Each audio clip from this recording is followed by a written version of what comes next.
Isn't it time you got to know your technology leaders on a very real level? Welcome to our monthly Third Thursdays podcast series. You're listening to Off the Record with GTRA, and I'm your host, Kelly Yoka. So grab your coffee or cocktail and join us for our casual yet intimate and thought-provoking expose on our top council members, ambassadors, technology innovators, and thought leaders. Thank you, everyone, for joining us. I am excited. We have a very special guest today, a personal friend and professional colleague, a woman who brings grace, style, and class to the government technology community. That would be Miss Jaci Baum Vilardo, VP of Corporate Strategy and Sales of Looking Glass, as well as the chair of GTRA and HTRA's Technology Advisory Board. Welcome, Jaci.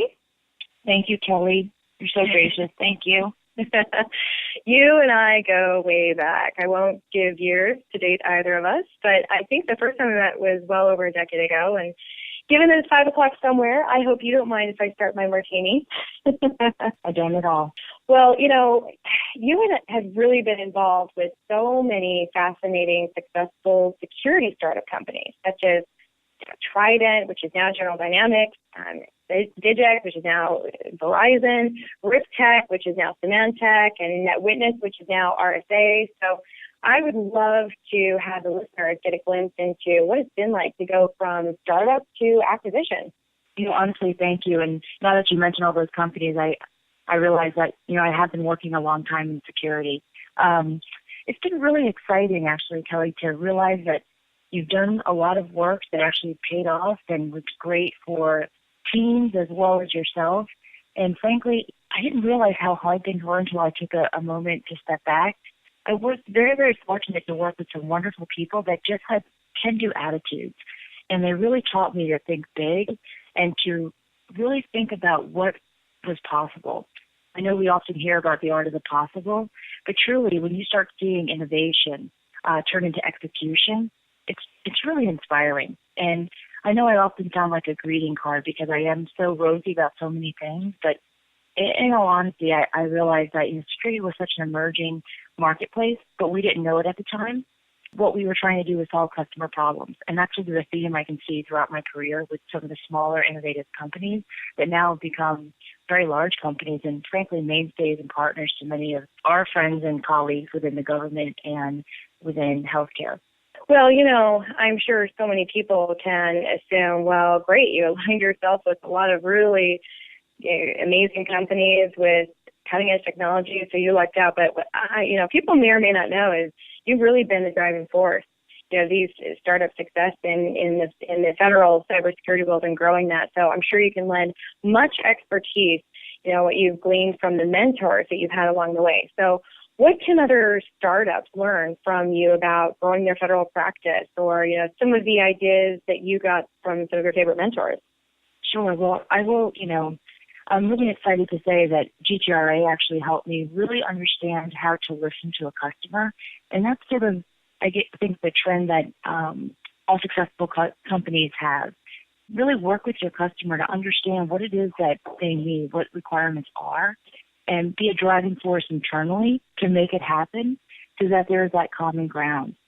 Forgive me for being so familiar, but one of the things I loved about the format of the council meetings was that it really was an opportunity to get to know someone, to really understand what drives them for success internally at work and at home, and taking those types of conversations back to the office really, I think, empowered me to talk to engineering and say, gosh, from what I understand, this is really how customers utilize these types of technologies. Is there a place for us there? And I think really that's something that everyone can think about day to day when they start looking at their government customer base. Yeah, agreed. You kind of made me think of something that I hadn't, really digested before, but so many times everyone hears the classic, I work for a startup and I have to wear so many different hats. But what you really just pointed out is that you do. You have to be proactive. You have to, go directly to engineering with the comments that the customers have and the ideas that they have. And you have to think strategically on your feet. And it's something unique about you. And I hope a lot of others can take that away as well. So, kind of segueing now into something that, we've all been really hearing and seeing a lot more about cybersecurity in the news and a lot of these breaches, stolen data. Now we are seeing legislation on that and the rise of the word, threat intelligence. So tell us a little bit more about that. Something that I really believe is true is that security is no longer just on the SOC floor. It's truly in the boardroom. And if it's not there, it's definitely in the news.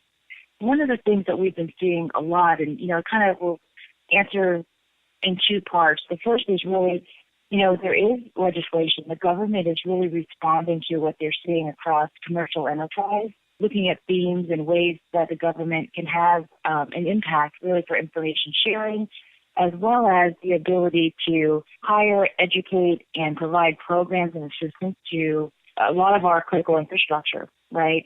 And so the National Cybersecurity Protection Act of 2014, I think, it's one of those acts that a lot of people probably didn't read in too much detail, but probably should. It really enhances DHS in particular to work with the private sector. And they actually have authority to provide assistance to the private sector.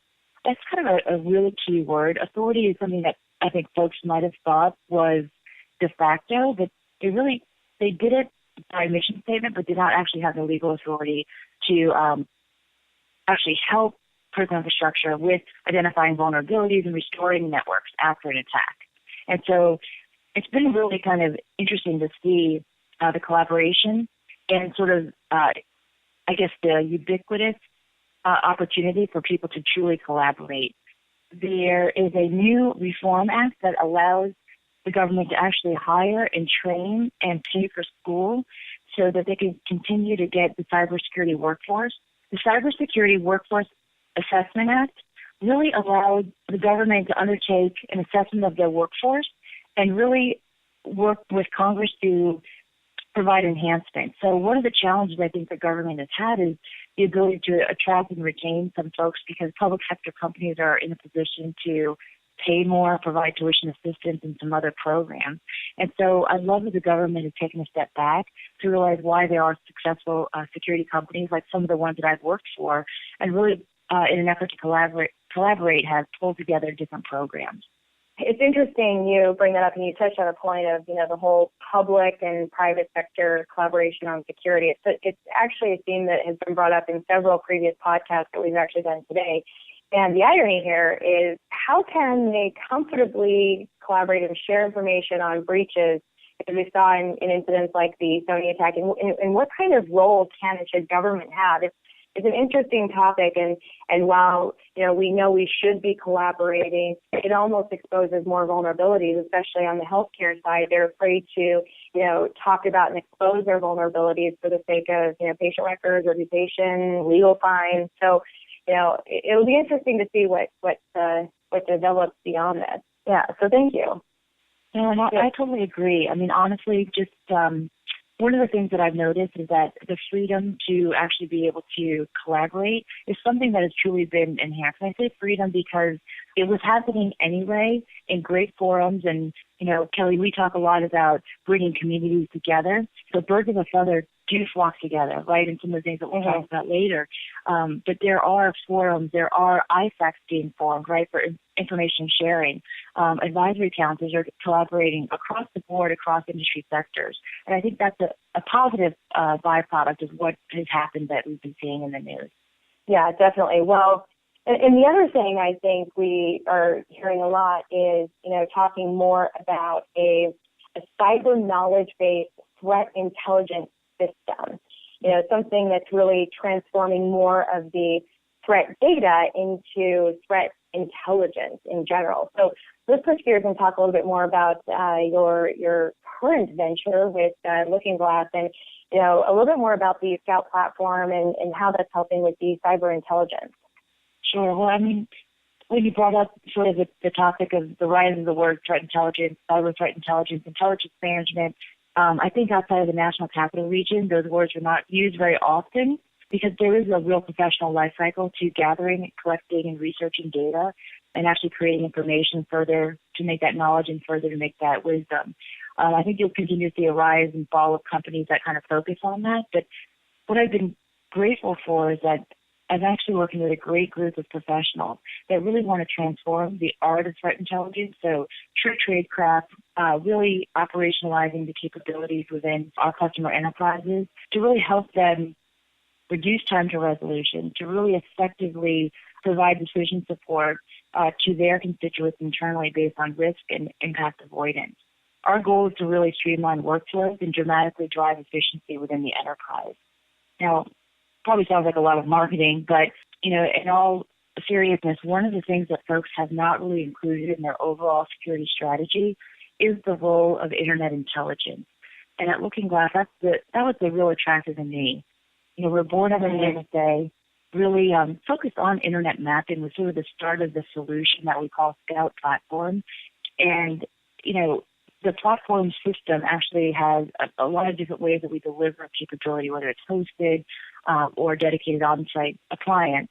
One of the things I love about Scout Vision, which is our system, is that we really show the customer in an effective way the role of Internet intelligence coupled with multiple threat intelligence sources, whether it's indicators and attributes and, what folks call IOCs, and actually show the context to that as it pertains to their area of interest, whether it's third-party supply chain, whether it's their internal operations center, or potentially even in certain workflows or in compliance.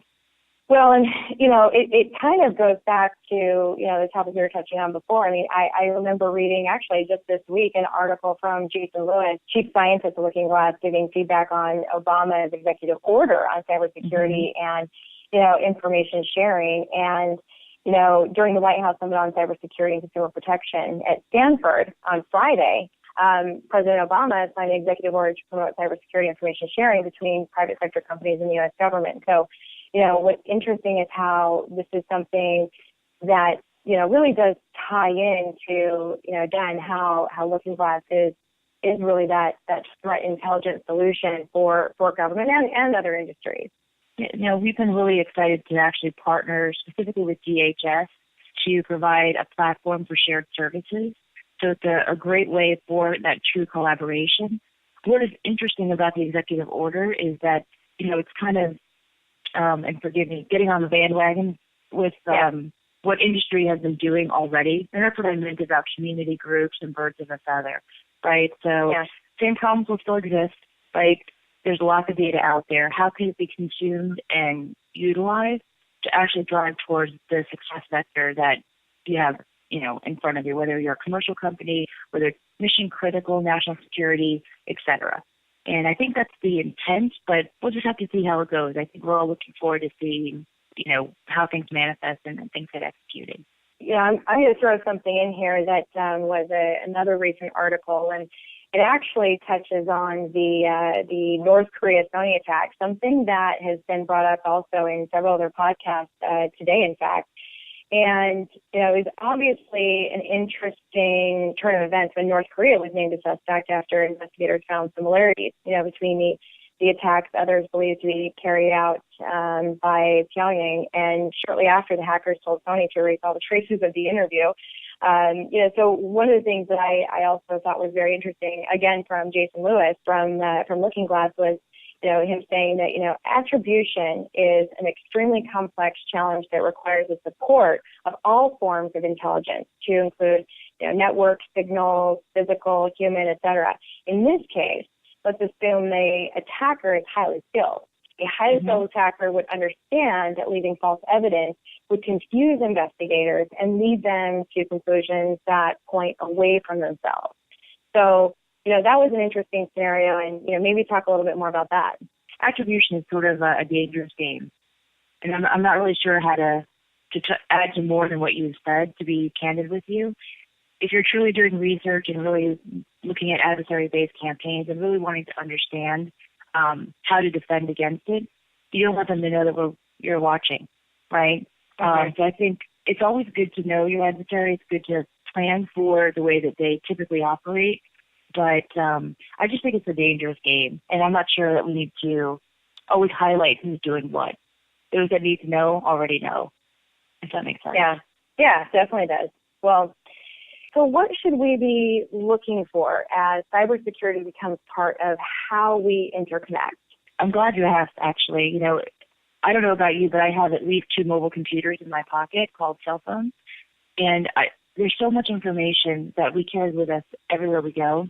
Folks are really worried about security. I think it used to be about online banking. Is my data safe, right? And we know that it mostly is, right? I mean, even with recent news, we do things every day without even worrying about transactions not happening. We buy things online, et cetera. We, talk into our phone and say, call mom, and it works. Mm-hmm. I think what you'll start to see is sort of the interconnection between the devices, the people, and the application. And no longer will there be a separation between consumer and enterprise. I don't know about you, but I'd rather have NSA looking at me than Google. In which case, it's probably just one and the same.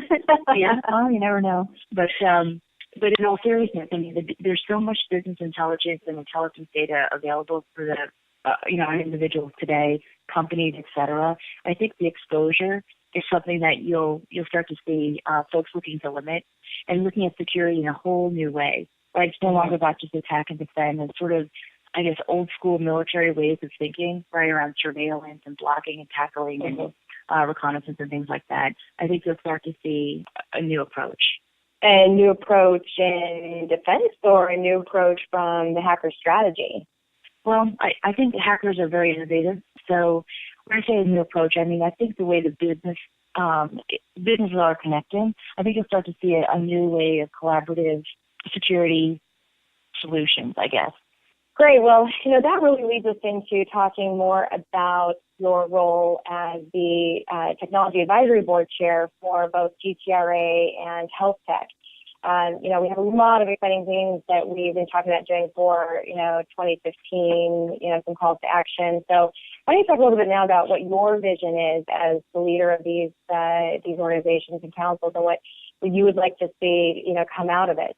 Well, first of all, honestly, thank you for the opportunity. I've been very impressed with the community effect of GTRA, and what you've been able to bring to other industries like healthcare is really inspiring.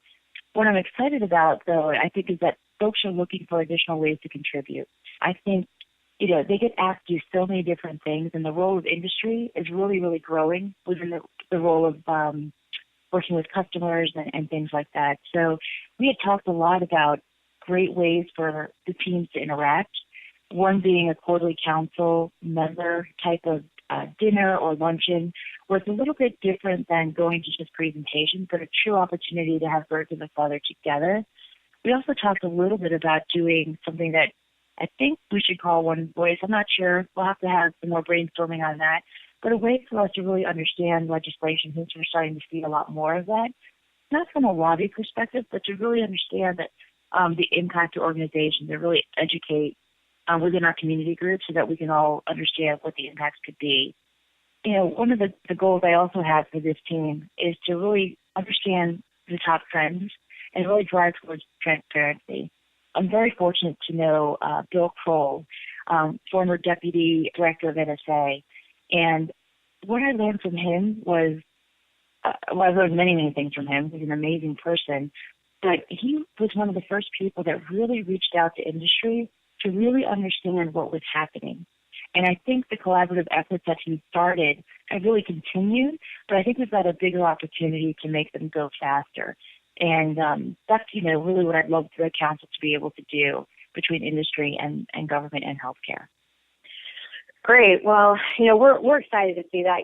One of our biggest goals of 2015 is to utilize this community that we've built over the last 12 years together and really drive some actionable results. And, the fact that we can bring this amazing brain power together to collaborate and share ideas, best practices, and all of that's really wonderful. But, what are we doing with that? And that's what we're going to be doing this year. We're going to be doing a lot more to, drive the industry forward. So, Jaci, wouldn't be possible without you. So I really appreciate your time. It's been wonderful having you as a guest. You'll be a regular on our show, and actually looking forward to having you be a co-host with some of our other CIOs from federal healthcare and also our new emerging markets, finance and energy.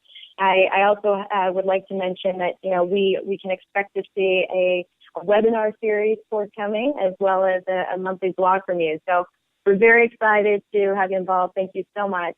And we will see you soon. Thank you so much. And you'll see me very soon. Take care. Bye-bye. Tune in for our next monthly Third Thursday podcast series, Off the Record with GTRA. Make sure you save the date for our GTRA and Health Tech Council Summit, June 28th through 30th in Gettysburg, Pennsylvania, as well as our 5th Annual Converge Tech Awards, a recognition for technology leaders and innovators from government, healthcare, finance, and energy. Remember to nominate your peers and attend the Black Tie Awards Gala, where we announce the winners in a very exciting and dramatic envelope opening Oscar style. Also, be sure to save the date for our fall Secure Gov and Secure Health Council Summit, November 15th through 17th at the Homestead Resort in Virginia. Again, I'm your host, Kelly Yoko, and I look forward to your topic ideas, feedback, and suggested podcast participants. So feel free to reach out to me directly at kelly@gtra.org.